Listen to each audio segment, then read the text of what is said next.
दोस्तों नमस्कार, स्वागत है आप सभी का।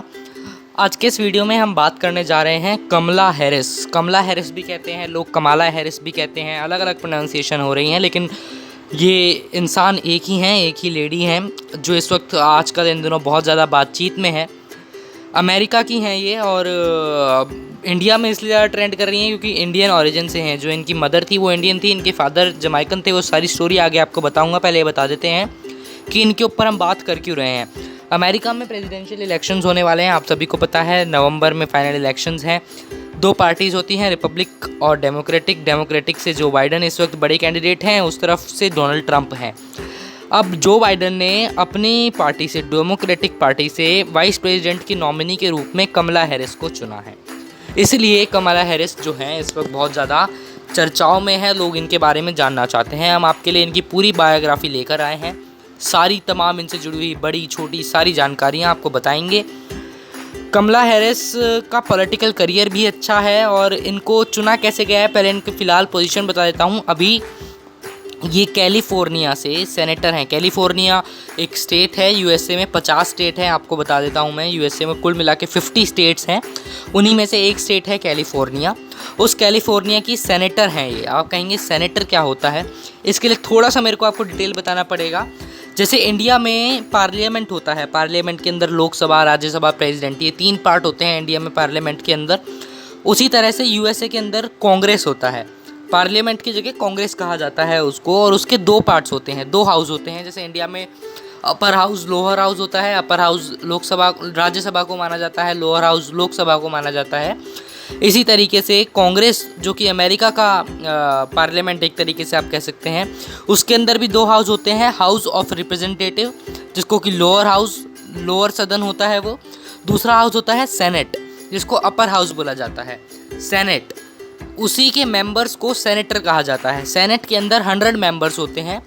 हर स्टेट से 2 इलेक्टेड सेनेटर्स होते हैं, यानी कि हर स्टेट से 2 लोग सेनेटर के रूप में सिलेक्ट किए जाते हैं। अब क्योंकि 50 स्टेट्स हैं तो 50 × 2 हो जाता है 100। तो कुल मिला के 100 सेनेटर्स होते हैं, जिनको मिला के एक सेनेट बनती है, upper house of the Congress in America. इस सेनेट का या इन सेनेटर्स का काम क्या होता है, ये पूरे देश में, पूरे अमेरिका के अंदर जितने भी लॉज बनेंगे उन सारे लॉज को चेक करते हैं कि वो जस्ट रीज़नेबल भी हैं या नहीं है, कि वो इनको इम्प्लीमेंट किया जाए ना किया जाए। उन लॉज को बनाने का काम इस सेनेट का होता है। इसी सेनेट का हिस्सा हैं कमला हैरिस। कैलिफोर्निया से सेनेटर चुनी गई हैं, डेमोक्रेटिक पार्टी की हैं। अब इनको जो बाइडन ने इस प्रेसिडेंशियल इलेक्शन 2020 के लिए अपनी पार्टी से वाइस प्रेसिडेंट का कैंडिडेट घोषित किया है हाल ही में।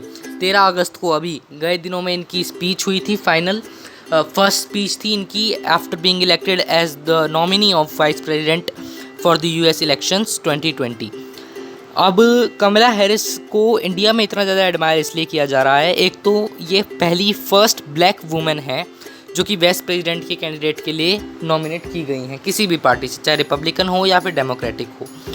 दूसरा, फर्स्ट ब्लैक वुमेन होने के साथ साथ ये फर्स्ट वुमेन भी हैं जिनको, सेकंड वुमेन है जिनको कि नॉमिनेट किया गया है। तो 2 बड़ी बड़ी चीज़ें एक तो उन्होंने हासिल की हैं, ब्लैक वुमेन है और सेकंड वुमेन है जिनको नॉमिनेट किया गया है। इंडिया से ये बैकग्राउंड रखती हैं। इनकी माता का नाम श्यामला गोपालन, जो कि इंडिया का तमिलनाडु स्टेट से हैं, श्यामला गोपालन। और इनके पिता जमाइका, वेस्ट इंडीज़ में जमाइका है, जहाँ पे मशहूर वेस्ट इंडीज़ क्रिकेटर ब्रावो और क्रिस गेल आते हैं। वहाँ से इनके पिता हैं डोनाल्ड जे हैरिस। तो इनके पिता का नाम हुआ डोनाल्ड जे हैरिस और इनकी माता का नाम है श्यामला गोपालन, जो कि इंडिया में तमिलनाडु से हैं। ये दोनों लोग 1960s में अमेरिका के ऑकलैंड में मिले। अमेरिका में ऑकलैंड है, एक ऑकलैंड न्यूजीलैंड में भी है जो कि कैपिटल है। ये वो वाला ऑकलैंड नहीं है, इसकी स्पेलिंग अलग है, OAK से स्टार्ट है ये वाला ऑकलैंड। इस ऑकलैंड में मिले कैलिफोर्निया में 1960s में। 1960s में सिविल वॉर जब चल रहा था। सिविल वॉर क्या था, जब अमेरिका में सिविल वॉर 1865 में, माफ़ी चाहूँगा, जब ख़त्म हो गया था, जिसने कि ब्लैक लोगों को स्लेवरी से, गुलामी से आज़ाद करवाया था।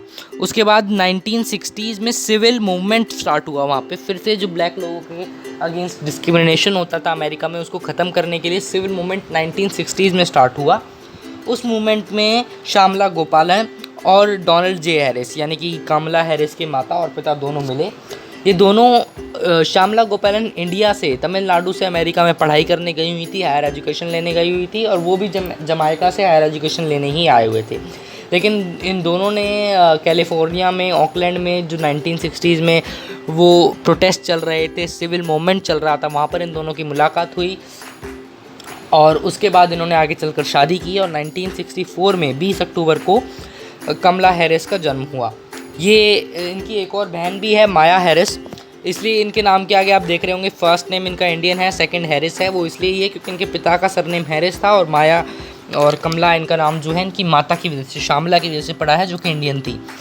उसके बाद 1964 में इनका जन्म हुआ कमला हैरिस का। इनकी एक छोटी बहन भी है, माया हैरिस।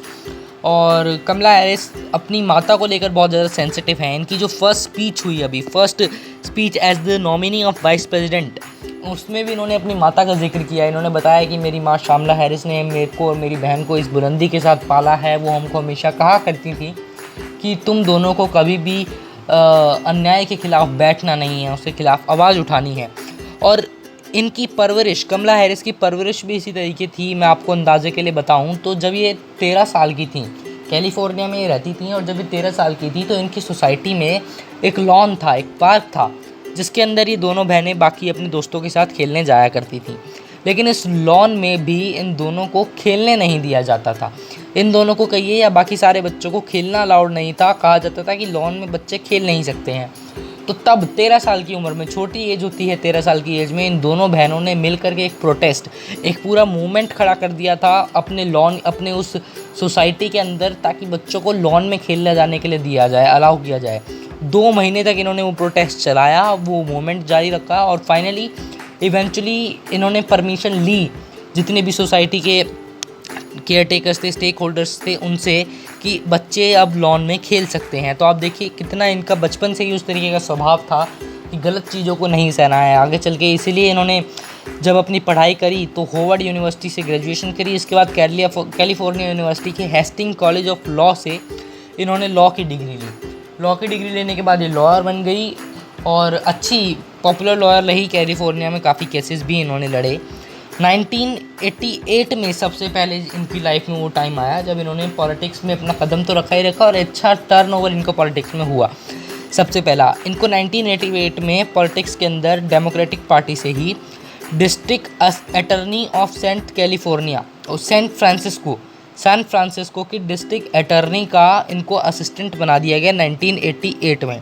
इतनी बड़ी पोस्ट नहीं थी, लेकिन उनके पॉलिटिकल करियर के लिए अच्छी शुरुआत थी। कोई भी व्यक्ति जो अपना पॉलिटिकल करियर शुरू करता है अमेरिका में, अगर वो डिस्ट्रिक्ट अटर्नी का असिस्टेंट है उसके साथ भी रखता है तो अच्छा शुरुआत माना जाता है। इसका रिजल्ट भी यही हुआ। 1990s से अगले आने वाले 8-10 साल तो इसी पोस्ट पर ही काम किया इन्होंने, लोगों को जाना। उसके बाद 2004 में ये district attorney of San Francisco खुद बन गई। पहले इस पोस्ट की असिस्टेंट थी, फिर 2004 में डिस्ट्रिक्ट अटर्नी खुद बनी। उसके बाद 2011 में अटर्नी जनरल ऑफ कैलिफोर्निया बन गई। ये आर्टिकल 15 है कॉन्स्टिट्यूशन ऑफ अमेरिका के अंदर, जो कि अटर्नी जनरल ऑफ कैलिफोर्निया की पोस्ट के बारे में डिस्कस करता है। आर्टिकल 13 में भी थोड़ा सा जिक्र है इसके अंदर। इस आर्टिकल के तहत ये 2011 में अटर्नी जनरल ऑफ कैलिफोर्निया बनी और फिर अभी लास्ट में 2017 में जब चुनाव हुए थे तो ये सेनेटर बनकर आई। कैलिफोर्निया से इनको सेनेटर के रूप में चुना गया। डेमोक्रेटिक पार्टी ने इनको टिकट दिया था और अब सेनेटर ये हैं कैलिफोर्निया से, और फाइनली इनको वाइस प्रेसिडेंट का टिकट दे दिया गया। तो पॉलिटिकल करियर भी इनका काफ़ी सुधरा हुआ, सिंपल सीधा पॉलिटिकल करियर है। ज़्यादा कोई उसके अंदर बड़ी चीज़ें नहीं हैं, सिंपल सा पॉलिटिकल करियर है और अब फाइनली ये वाइस प्रेसिडेंट के लिए खड़ी हैं। हालांकि अमेरिका में जो इलेक्शन हो रहे हैं उसमें जो बाइडन, जो कि डेमोक्रेटिक के हैं, जिनकी पार्टी से इनको वाइस प्रेसिडेंट का टिकट दिया गया है, कमला हैरिस को, उनकी जीतने की प्रोबेबिलिटीज़ एक्सपर्ट की माना जाए तो शायद इतनी ज़्यादा नहीं है। डोनाल्ड ट्रंप का वर्चस्व बहुत ज़्यादा है अमेरिका में, उनकी तरफ लोगों का झुकाव भी ज़्यादा है। हालांकि एक सर्वे हुआ था अभी 1.5 महीना पहले जिसमें लोगों ने देखा था कि क्योंकि कोरोना वायरस के चलते डोनाल्ड ट्रंप की तरफ से लोगों का रुझान थोड़ा सा कम होने लगा था। सर्वेज़ में जो बाइडन की तरफ लोग ज़्यादा झुकने लगे थे, लेकिन अभी भी ऐसा माना जा रहा है कि डोनाल्ड ट्रंप को हराना थोड़ा सा मुश्किल होने वाला है जो बाइडन के लिए। लेकिन अगर फिर भी जो बाइडन जीतते हैं, डेमोक्रेटिक पार्टी सत्ता में आती है, तो Kamala Harris vice president of America बन जाएंगी। अपने आप में एक बहुत बड़ी बात, बहुत बड़ी अचीवमेंट होगी उनके लिए भी और कहीं ना कहीं हिंदुस्तान के लिए भी, कि हिंदुस्तानी मूल की लड़की, मूल की एक लेडी अमेरिका जैसे बड़े राष्ट्र की वाइस प्रेसिडेंट बनेंगी, तो हमारे लिए भी निश्चित तौर पर गर्व की बात होने वाली है। खैर इनकी इस बायोग्राफी में आज के लिए सिर्फ इतना ही। सारी इनसे जुड़ी हुई हमने आपको बातें बताई हैं, जो मेन बातें थी इनके करियर से जुड़ी हुई, इनके पर्सनल लाइफ से जुड़ी हुई, वो सब हमने आपको बताई। आप इसी तरह हमारे साथ जुड़े रहिए, चैनल को सब्सक्राइब कीजिए, शेयर कीजिए, लाइक कीजिए। हम आपके साथ फिर हाजिर होंगे किसी और वीडियो में।